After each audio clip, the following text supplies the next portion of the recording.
What the state has done is, in fact, to do exactly what it tried to do with Afghanistan, to brush it all under the carpet. The essential assumption is that the British people are silly children. They cannot be trusted. They mustn't have the information. They must be kept in the dark. I'm beginning to think, David, that our establishment now is more interested in protecting a global elite, and they see themselves as guardians of global welfare rather than guardians of the welfare of the British people. What human rights are founded on is the idea nations really don't matter, culture doesn't matter, history doesn't matter.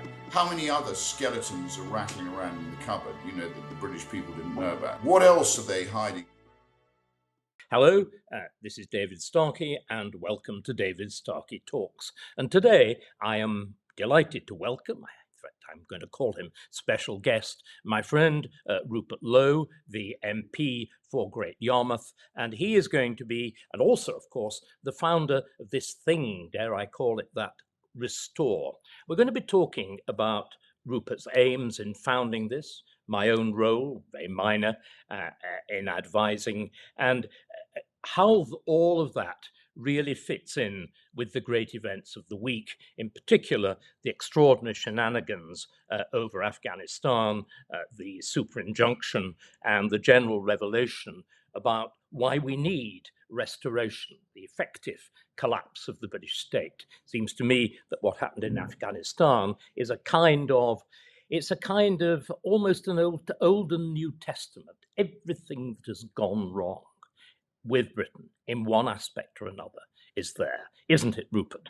Well, David, after just over a year in Parliament now, I'm what I call still a Parliament chalk jockey in some respects, but what I've seen gives me huge concern, and I'm really grateful that you have agreed to help us with Restore Britain, which I think is so important now, not just from a constitutional point of view, but from the point of view of uniting those people who care deeply about their country, know that when it's working properly, it's the best place in the world to live, but also know now that the signs, and as you say, this Afghanistan issue is frankly incredible, that a government thinks that it can force transparency and accountability upon its people who are paying the taxes and funding the entire state and state apparatus, while the state can go off and take out a super injunction and basically cover up,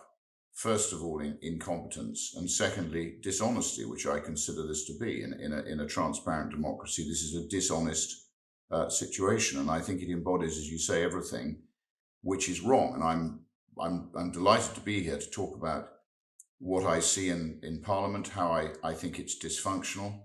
And then obviously I think you and I both agree, and we always have a lot of fun when we're together. In fact, I had the best evening of my life at my club when you spoke about our relationship with the French, which I think was one of the best evenings I've ever had there. So thank you for that.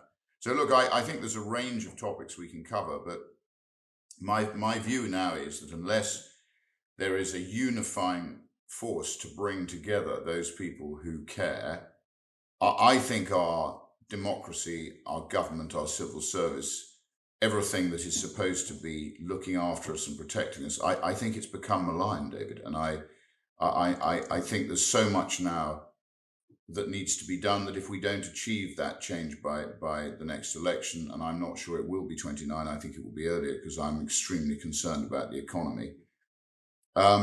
And in the end, as you know, democracy relies on a sound economy. And if you fail to have a sound economy, often democracies turn into autocracies.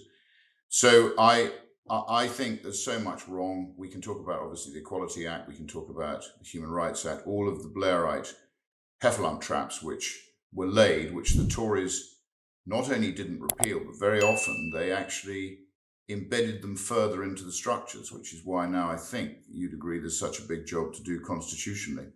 Can we just go back now and think how and why the movement you've just founded, Restore, can help with this? I mean, let's begin with fundamentals. It is not a political party. Am I right in that? Not a political party. when reform politically We've too assassinated, many, don't we? Far too we've many. got too many parties. So I sat down. I thought we've got too many parties. Too many. The problem with the parties is they're led by the wrong people, and very often they're already just fighting each other. We don't need that. What we need is unity. So unity of purpose, and I've been amazed by the response we've had.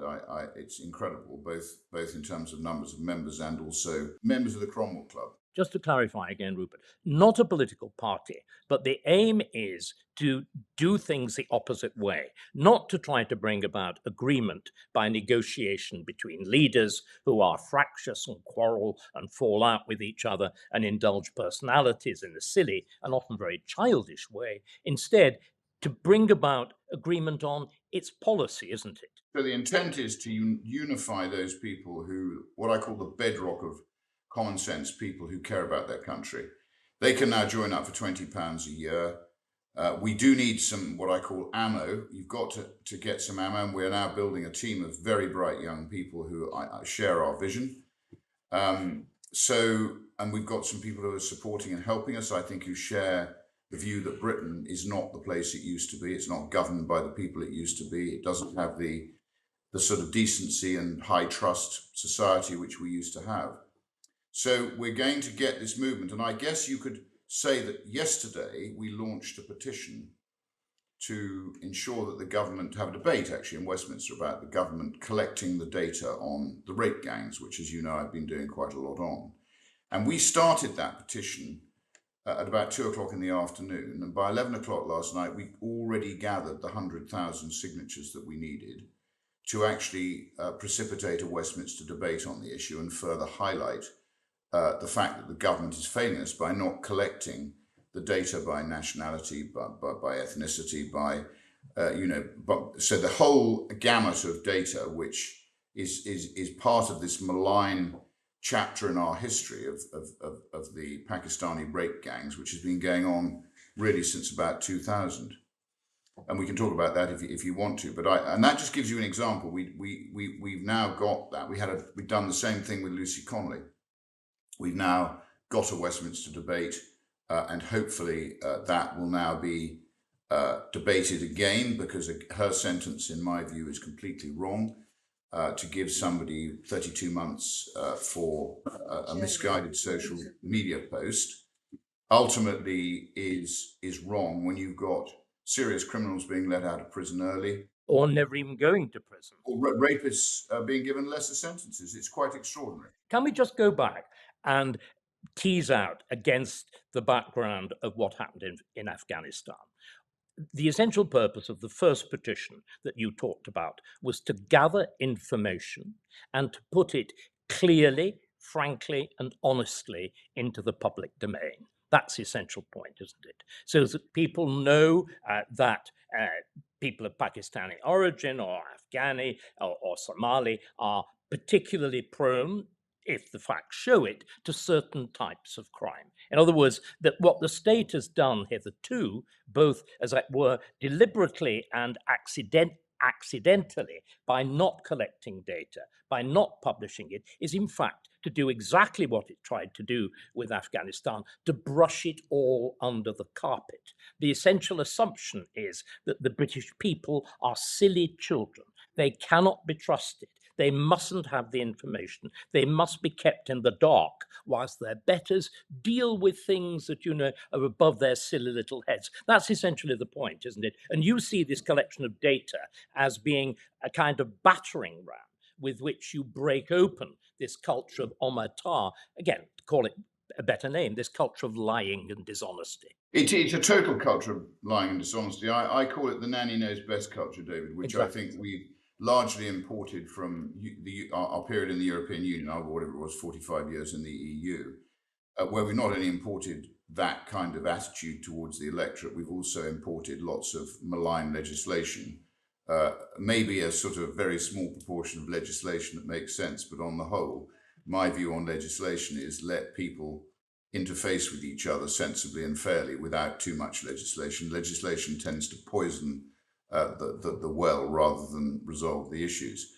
So yes, I mean, what I want to do now is unite everybody who shares my view. I'm not in this I'm 67. I'm not in this to further my own career. I've already had my career. I give my parliamentary salary to charities. I'm just giving some to the Minster in Great Yarmouth, where some vandals broke the windows, and I've given money to each month. I give my parliamentary salary to good causes.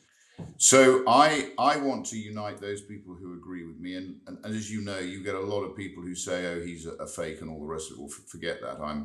I'm what I am, and if people don't accept that, then tough.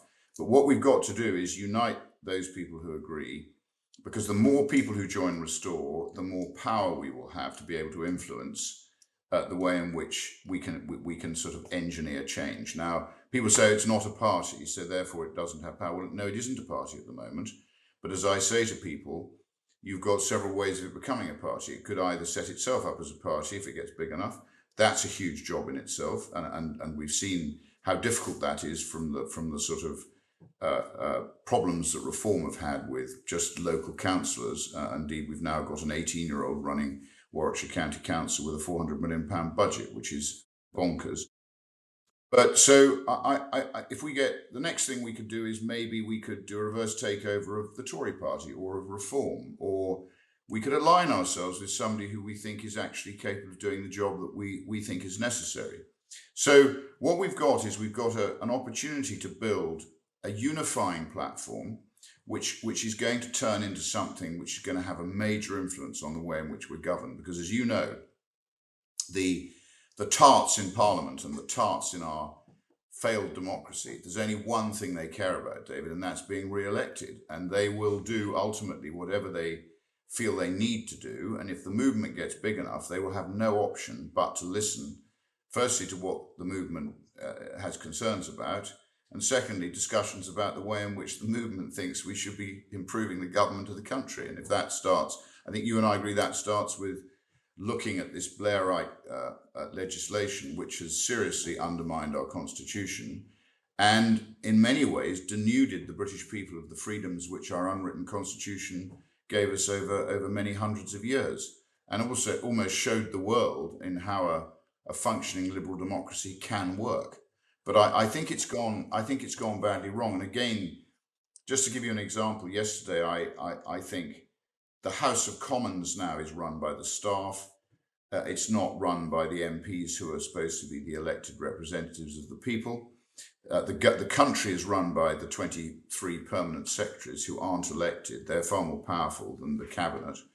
And I tried to speak yesterday in Parliament, and I think often in Parliament the process trumps the jewels of wisdom which MPs are trying to sort of get across to the government. And yesterday I was trying to get across to the Chancellor and her team that what they're doing at the moment is the equivalent, as I said, of palpably misguided policies which are going to end up arguably beggaring Britain.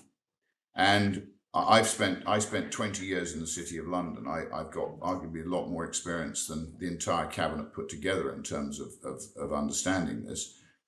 And yet I made one mistake. I called the minister she, and I then got hauled up by the Madam Deputy Speaker, and they effectively used process to interrupt the message that they should be keen to listen to, because what she's doing now, having empowered the civil service, paid the civil service more, and taxed the private sector, i.e. hollowed out the economy, as we're seeing from all the figures, and we saw them from the employment figures today. She's now going to try and legislate to effectively allow people and guide people and encourage people to take more risk, invest more in equities, which, as you know, historically have been higher risk than gilts. That's why we had something called the reverse yield gap. And she's trying to increase the risk people take with mortgages by effectively reducing mortgage protections. So she is effectively encouraging people to become reckless at a time when she's arguably destroying the economy. And I'm very worried about our economy. I can't see how wealth is going to be created. Wealth, as you know, is created by long-term private sector investment in well-directed long-term projects which will create downstream wealth. It is not created by short-term government initiatives like HS2 and other misguided investment like that. So I think we're heading for a catastrophe. And I was trying to warn them, but again, the process trumped the jewels of wisdom that I had to offer. And I think that happens so often in a House of Commons, which has become obsessed with process. The staff have become obsessed with controlling the MPs, not allowing the MPs to do what is necessary in the interest of the British people. We have this fellow called the Parliamentary Commissioner on Standards. I clashed with him last week. He was trying to accuse me of not registering my rape gang receipts correctly, which again, I've given money to the rape gang. I'm never going to make any money on rape gang inquiry. It was a technicality, David. So I think the entire parliamentary apparatus is designed to create MP eunuchs who sit, enjoy the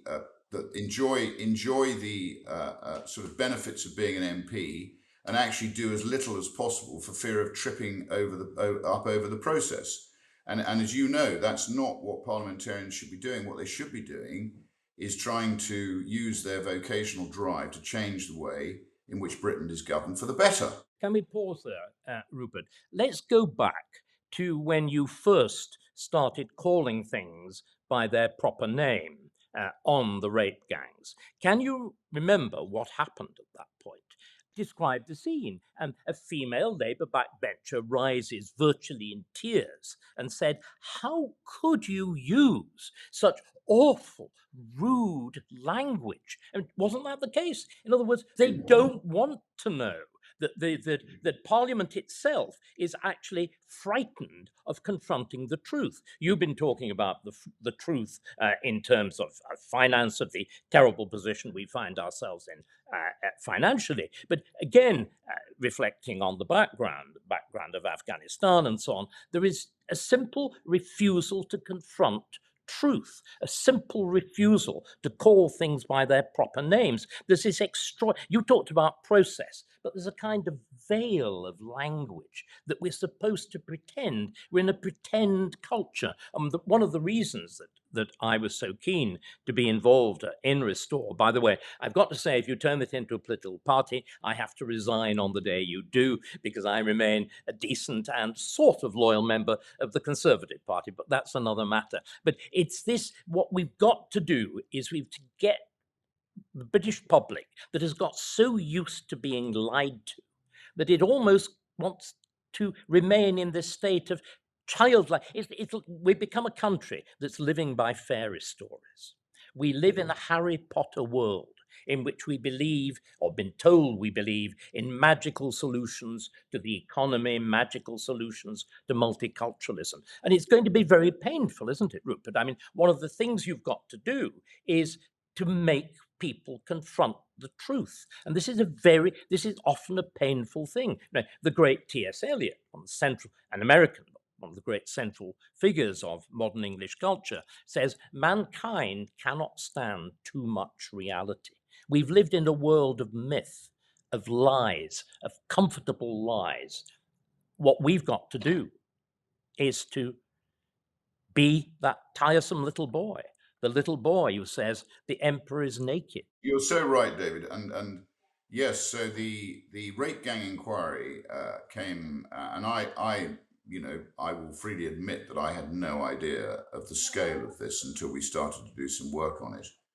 And I gave a speech in Parliament. People tried to intervene, and I said, I'm not taking intervention, because interventions are fine if you're having a debate, but I was trying to get across a message, so I didn't take the intervention, which some people gave me stick for. And I did use, instead of calling them grooming gangs, I called them what they are. I called them Pakistani rape gangs. And yes, the Labour MP, in as case in point, she was close to tears. She did ask me why I was using such bald language, some sort of term like that, and I said, because that's what they are. And not only are they from Pakistan, they're also from one particular part of Pakistan, most of them. So and again, the data has not been collected properly. And I think, I'm beginning to think, David, that our establishment now is more interested in basically protecting a global elite and they see themselves as guardians of global welfare rather than guardians of the welfare of the British people. And I think that's quite clear. So we ended up with, as you say, this lack of truth, lack of truthfulness from the establishment. Almost every organ of the establishment let down the most vulnerable people in our society, the white underage working class girls who were being systematically raped and abused. I think it's linked to county lines drugs. Obviously, there's some deeply criminal elements to it. So in a way, it's a dangerous thing to take on. But it, I think, did require the truth. And I think I have now moved the Overton window, as they call it, in that respect. But the problem is we're fighting this vast machine, and I think it includes the judiciary, obviously the police, it includes almost every element of the British state, who, as you say, just simply don't want to confront the truth for whatever reason. I think in the rape gang situation, the reason for it is that they didn't want to be called racist. I think they equally do embrace this vision of a sort of multicultural world, which puts at risk the nation state and the things that a lot of British people hold very dear, and indeed the things that have been our great protection. Can we just take that point and push it a little harder? If I were called upon to give an analysis of what has gone wrong since Tony Blair, it would be exactly that point, that we've lost any sense that the first duty of the British government is to the British people, that there is such a thing as the national interest, that there is such a thing as the interest of the British people, and it is distinct from any other people. This is not selfishness. This is simply what the state exists to do. I mean, one of the great problems, I think, is partly the leftover from the very last days of empire, the last days of liberal empire. So many of the people, on the wet left of the Conservative Party have either got a military background or a background in families in colonial administration. This idea that the empire existed to look after the natives, this extraordinary view. And I think that has then elided into the whole world of human rights. Again, human rights sounding lovely, but what human rights are founded on is the idea that the nation state is actually, if at all welcome, a merely conditional, transitional arrangement, that all human beings are fundamentally the same. That, in other words, nations really don't matter, culture doesn't matter, history doesn't matter, and that if there are universal human rights, there's a universal human being. And I mean, just let's take how that has been misapplied. Let's go back to Afghanistan. The intervention, everything that's gone wrong, as always begins with Blair. But it begins with the interventions that begin with Iraq and then continue through Libya, through Afghanistan and whatever. All of them founded on this so-called neoliberal idea that since we're all fundamentally the same, we all fundamentally want freedom, democracy, human rights, the rights of women to wear miniskirts and so on. And you go into Iraq, you go into Afghanistan, and you expect to be received with open arms.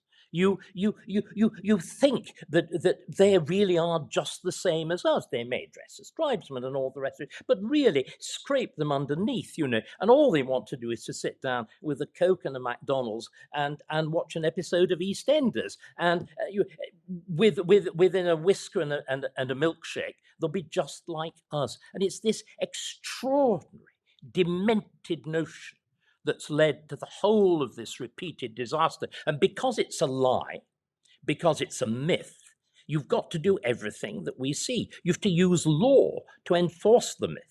You've got to use limitation on freedom of speech to stop people telling the truth. I mean, can you imagine, actually, Rupert, us having this conversation even 2 years ago? I think things have changed, and I have this theory, David, going back to your point about the empire. Do you think we should blame the public school? Because I think Britain was pretty sound. You are a product of one, aren't you? I know I am, but I have this theory that the public school which, as you know, was a creation of empire in some ways, because it was teaching people these sort of Christian ethics to go off and imbue those amongst people in the empire, and it created this vision or view that trade was bad and the professions were good. And one of the things, that I think has done, as you say, arguably has meant that we now overlook the fact that the most important thing, in my view, is if you aren't secure as a nation state yourself and you lose your identity, your ability to go and do good in the world will be diminished hugely, particularly if you have this misguided view that all cultures are the same, that all people want the same thing. You only have to look at the history of the Crusades and other sort of major battles that have taken place between different cultures, and you know that it's not true. So it's actually fooling yourself, a bit like they did with the rape gangs, as I said. So you go back to the rape gangs, you get fear of racism, you get fear that the multicultural experiment has failed, you get a fear about the block vote, which is something I would like to repeal straight away, the sort of postal vote. Can we just pause why it's so profoundly dangerous? Again, when we're talking about difference, what we forget, of course, is things like family structures are different. What we now know, and what we're beginning to find out about the rape gangs, is they're not gangs. They're actually groups of cousins Yes. and nephews. They are clans, and they hold together in a completely different way from how we do. There's no sense of the right of the individual. I mean, the extraordinary fact that in traditional Sharia law, a crime can be atoned for, say, a young man has raped a girl. The crime can be atoned for by the family of the girl that's being raped doing a reverse rape. This extraordinary notion that there is no direct individual responsibility for crime, or indeed individual responsibility for voting. So we have got this system that's based on the individual, the notion of the individual's rights at law, the individual's responsibilities and duties at law, the individual voting. And instead, it's fused into this communal system, which is a kind of alien intrusion. And it is literally a separate world that has been plummeted into our world. And of course, it commands extraordinary power because it becomes a block vote. And one of the reasons, again, let's be completely frank about this, the Labour Party exploited that in these areas, Oldham, Rochdale, and Exactly. large chunks of the Midlands and so on. Now, of course, the risk is it knows it's going to lose it because independent Islamic and Muslim parties are being founded that again depend on this mechanism, that they can call out, as it were, the troops. It is simply terrifying. The English state, the British state, spent 800 years trying to eliminate this stuff. Because it's so dangerous to central authority, it's so dangerous to any notion of individual responsibility. And what we spent hundreds of years undoing, we have undone in the space of a couple of decades. You're so right, David. It really is. It's cultural oil and water. They just don't mix. And our establishment doesn't seem to get that. I mean, I don't think you can have a better example of that than the Me Too movement, which was the Western female wanting to have equality with males. And I think in many ways our society had already accepted that. And then you pour in the Islamic view of females, and it's completely different. They treat their women totally differently. So I just never understand how the Western liberal female Me Too movement squares the circle between what's happened in the West and now what's happening as a result of the mixing of Islam with Christian culture, because their view of women is entirely different. As you say, their view of it's basically almost Old Testament stuff, an eye for an eye and a tooth for a tooth and you're forgiven, which is not the way in which I think I want to see our culture develop. And I over our wonderful history, which I know you know a great deal more than I do about, we have, I think, got to a unique position, which, as you say, we're doing our best to destroy in 25 years, which, as you say, Tony Blair and his crew of what I call terrorists, and they were constitutional terrorists, really, him Derry Irvine, Campbell, Mandelson, and Brown. I think Brown was a really big problem, David. He was actually almost more maligned than Tony Blair. But between the four of them, or five of them, if you include Derry Irvine, they have put a wrecking ball through our constitution. And for the life of me, I never understood why, when Boris Johnson or indeed David Cameron had an opportunity to repeal the majority of that malign legislation, why they didn't do it. But they didn't. In many ways, they added to it. It's extraordinary. And you're right, we are going to lose everything that we hold dear if we don't collectively, because the only way I can see it happening is if the sensible people, and I think there is a big body of sensible people who can now see things have gone wrong. The British people are very slow to react, but I think they now see that if we don't find some unifying voice which is going to bring what we want as the majority to bear, this little malign elite, and don't forget Tony Blair and Alistair Campbell took us to war on a falsehood. Yet another falsehood. I mean, once again, the culture of lies, that it begins with a lie, it continues with a lie, it's sustained by a lie. Why aren't they in The Hague? Why aren't they in The Hague for war crimes? I mean, honestly, those two, and yet Alistair Campbell's now wired into the BBC. You know, the BBC, which is another institution which I think is poisoning us. It's a monopoly, as you know, and monopolies become malign. The BBC has become malign. I think it started off with some noble intent, but it's become malign. So you've got, when the BBC feels they can't say something they want to say, they wheel Alistair Campbell out to say it, and it's sort of okay. So the state, I think, David, has become our enemy. It's taxing us, and I just wonder. This is an idea that keeps flashing through my head. When are we going to get a tax strike? When are the people who pay all the tax and fund all this misdirected largesse, when are they going to say, I'm terribly sorry, we're no longer, we're going to go on tax strike? So forget the FCA or the PRA unite the union saying they're not going to work from the office 5 days a week and exercise their muscles there. When are the people, a bit like in Ayn Rand's Atlas Shrugged, when is the productive part of our economy going to say enough is enough and withdraw their preparedness to be abused? I just, at what point does that happen? Let's hope we don't get there, I think. But you said something very important there, which is that the state has effectively become parasitic. They're our enemy. That it's become a parasite. And this is, I think, a deeply terrible thing. But if we'd listened more carefully to what Keir Starmer and what Rachel Reeves said before the election, they were perfectly clear about this. They talked about this thing called a government of public service. What they actually meant was a government of the public sector. And what they've Starmer has got this bizarre view, reinforced by Rachel Reeves, that the public sector is what makes Britain great, is what makes society work.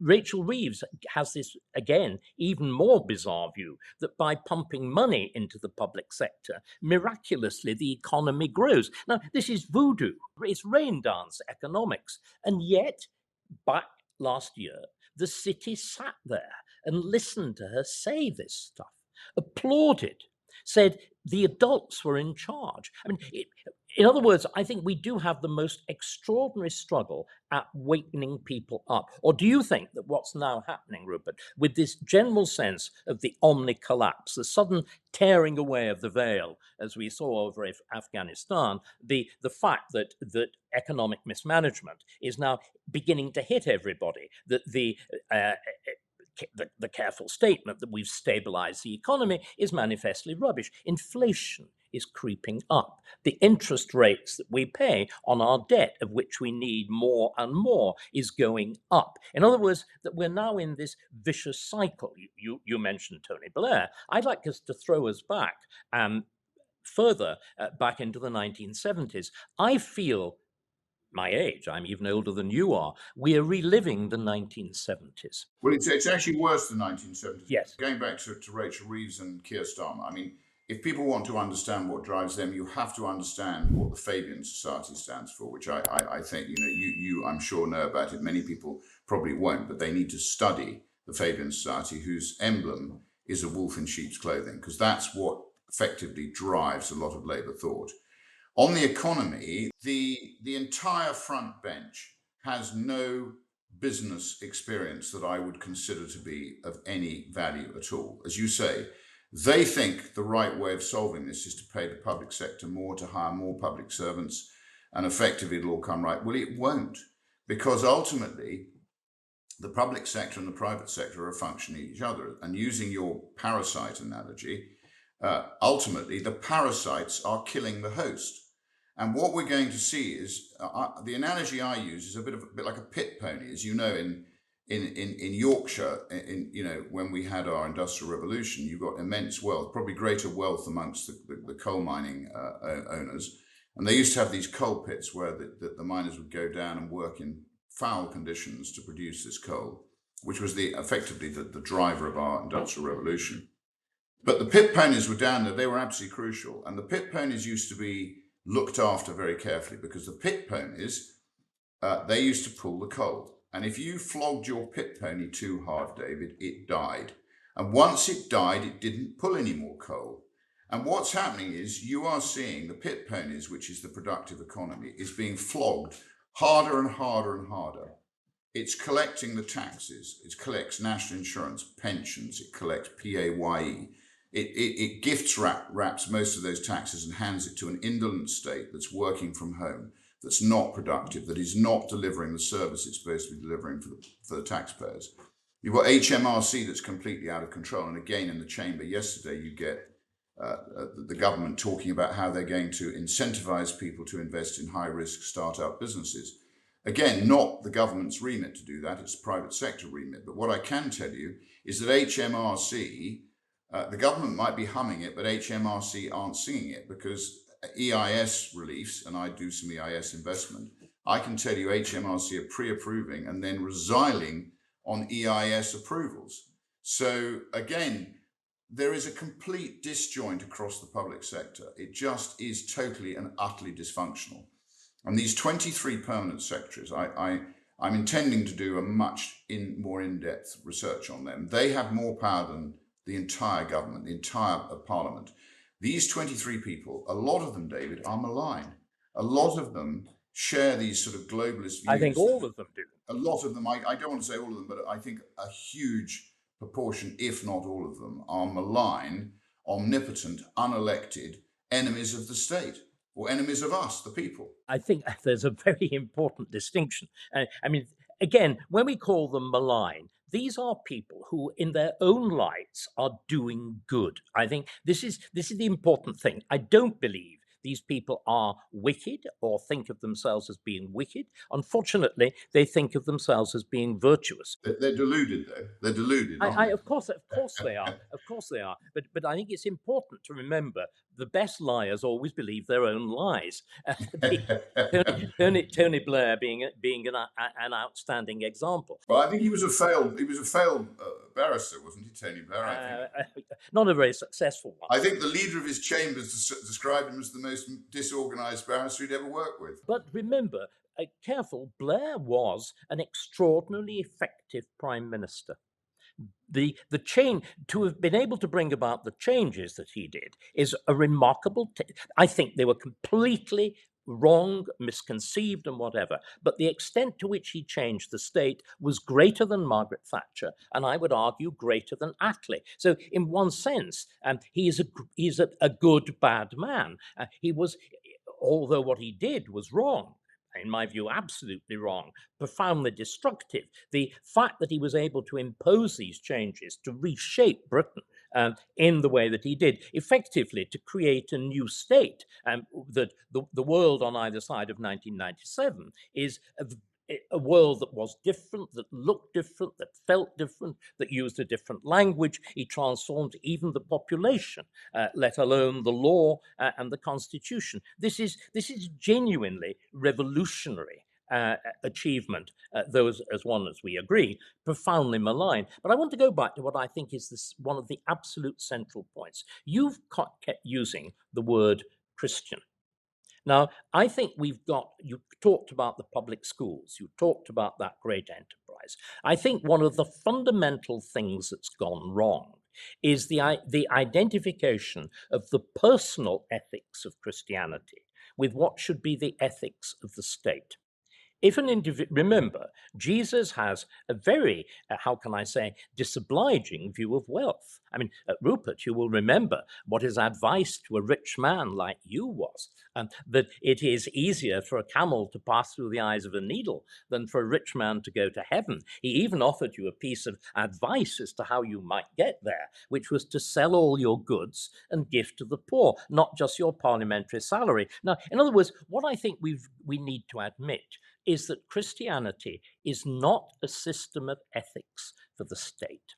And the catastrophe of socialism is that it's tried to turn charity, which should be an individual enterprise, you as an individual, you were describing, I am going to give money to this cause this week, another cause next week, restoring this church window. But that's an individual decision that you take to assign a part of your personal wealth. The trouble is, we've got ourselves into this ludicrous notion that compassion, every time I hear the word compassion, Rupert, I want to, like Goebbels, I want to reach for my revolver, that compassion demands that we give everything that the disabled, everything that the asylum seeker, everything that the third world, everything that the claims for reparations want. We have that duty to give. And until we can once again draw a proper distinction between what the state should be doing and what the individual should be doing, we are absolutely lost. And one of the things I'm most worried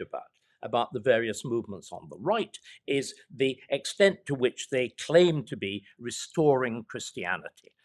And this, I think, is a profound, profound error.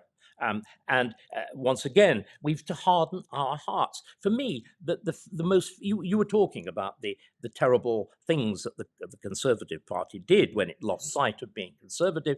I think probably the worst single moment is when Theresa May denounces her own party for being the nasty party.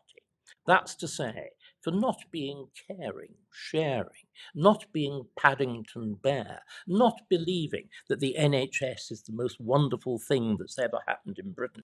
Well, it isn't. It's a fraud, David. It's a fraud. We know It's that. a total. But what we've now discovered as our public finances collapse, as we're in this absurd position, I mean, again, does everybody realize you pay a huge portion, 50, 60% in the case of anybody above average salary, in taxes?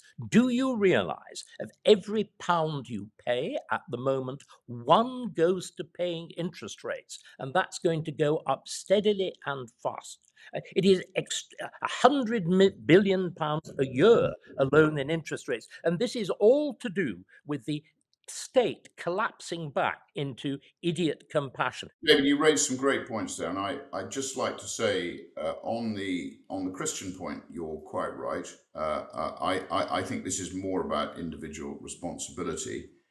Most of the, and particularly with the Alpha course, which swept the country, as you know, which was a sort of during the Thatcherite era, most of the vicars I met said it was fine to be rich as long as you gave plenty to the church, which I thought was very. They sound a bit like Peter Mandelson. Very, very pragmatic view. But so look, on the state has been able through something, and I introduced a 10-minute rule bill, which is still alive in the House. The one thing I really loathe is quantitative easing. So ultimately what that does is it allows the state to effectively live outside its normal means, because normally the state is a function of tax take. And if the tax take doesn't cover the state's largesse, they can't spend the money. But so what happens in a capitalist society, and by the way, we don't live in a capitalist society now. I like capitalist societies. I like societies where the individual is more important than the state that's supposed to serve them. What's happened is QE, which we first saw in 2008, because of this notion that the government should give people everything that they ask for in order to win votes. And as a result of that, we've, as you quite rightly say, started to run huge deficits and run up now an accumulated deficit, which represents nearly 100% of our GDP. And as you know, the definition of credit is suspicion asleep. And as you quite rightly say, I'm amazed that our long gilts aren't, the holders of our long gilts aren't demanding more than the current rate at which they're changing hands. And I suspect there is some central bank gerrymandering going on, because the central banks, again, are another pervasive, unaccountable evil that stalks the European situation. But QE allows the state, therefore, to do things which don't add up. And this is where the whole thing, I think, has got out of control. And if you had to put your finger on one thing that's wrong, you and I have to run our own personal budget very tightly. Lots of companies I own have to run their budgets very tightly. If we spend more than we receive, we go bust. That is the essence of capitalism.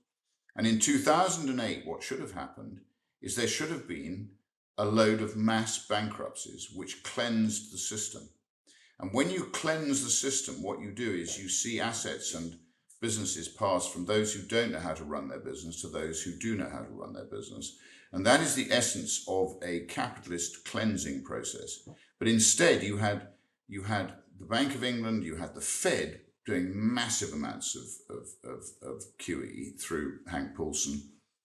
I mean, literally billions and billions, and who knows the extent of it. Just like Afghanistan, how many other skeletons are rattling around in the cupboard, that the British people didn't know about? I mean, that was roughly, 7 billion.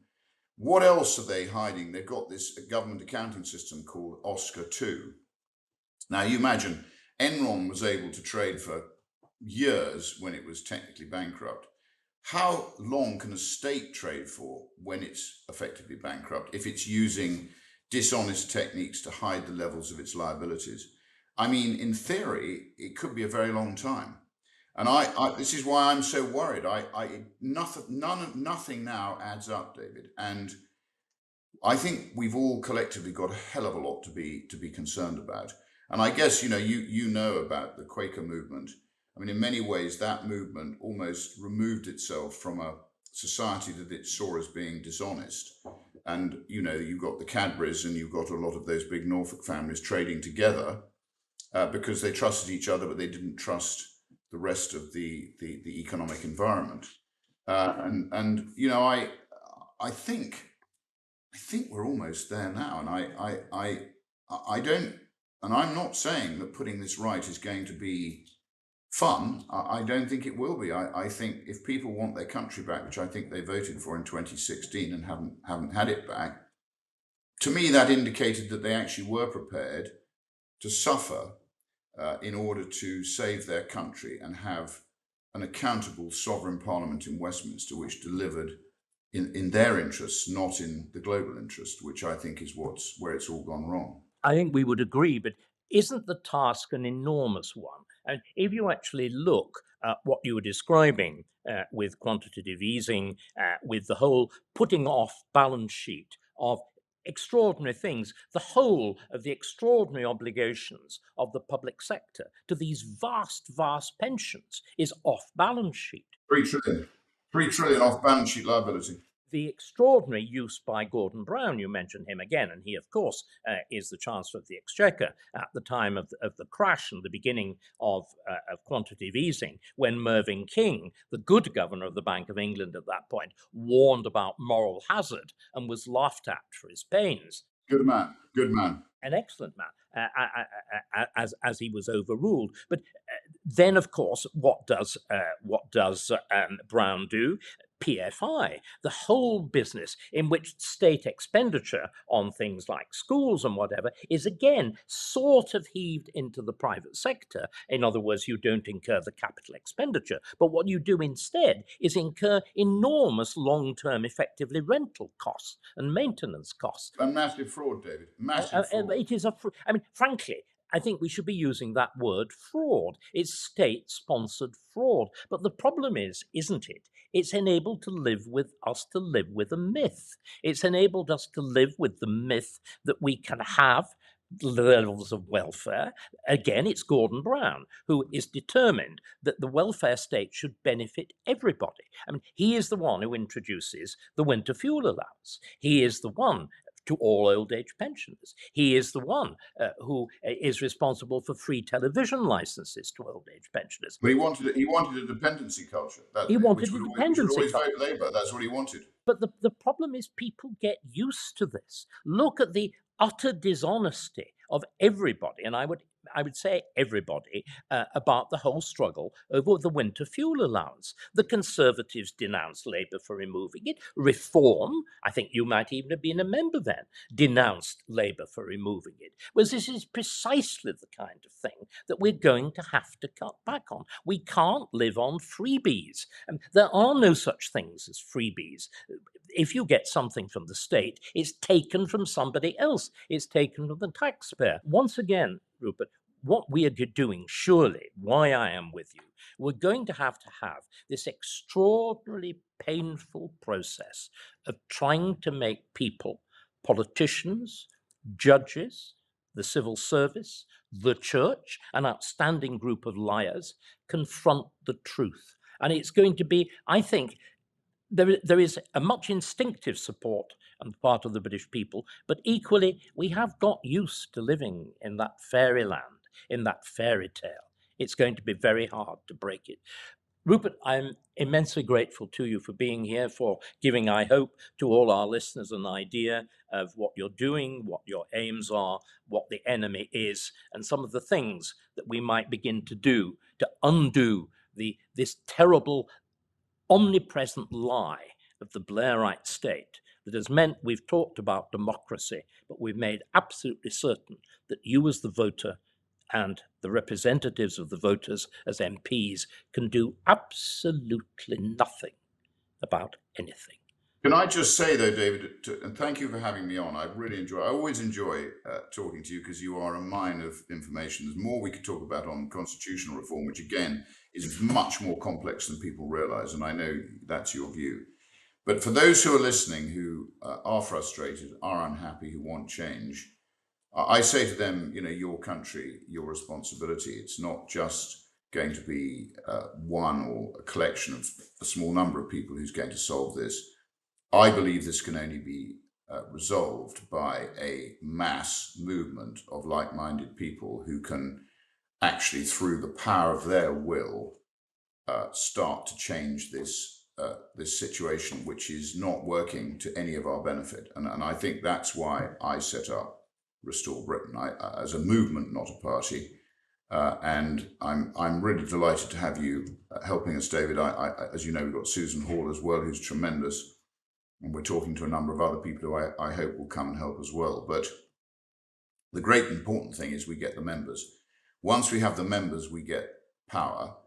And we are working on a direct democracy app, which will give people an opportunity to express their opinion on the policies that we're putting forward. And the policies we're putting forward are based on common sense. Not everybody's going to agree with every policy. But as we go forward, hopefully we can get policies to which the majority of people subscribe and feel happy with. And those policies that people don't agree with, they don't need to participate in. But the overall movement, I think, must hopefully take us in a better direction than the one we've been going in up until now. So that's really the philosophy. But I mean, in future debates, let's talk about the Constitution and how we can undo what Tony Blair and his band of malign men, not merry men, have done to us. So yeah, look, it's great. It's great to have a discussion. Thank you so much. Bye-bye.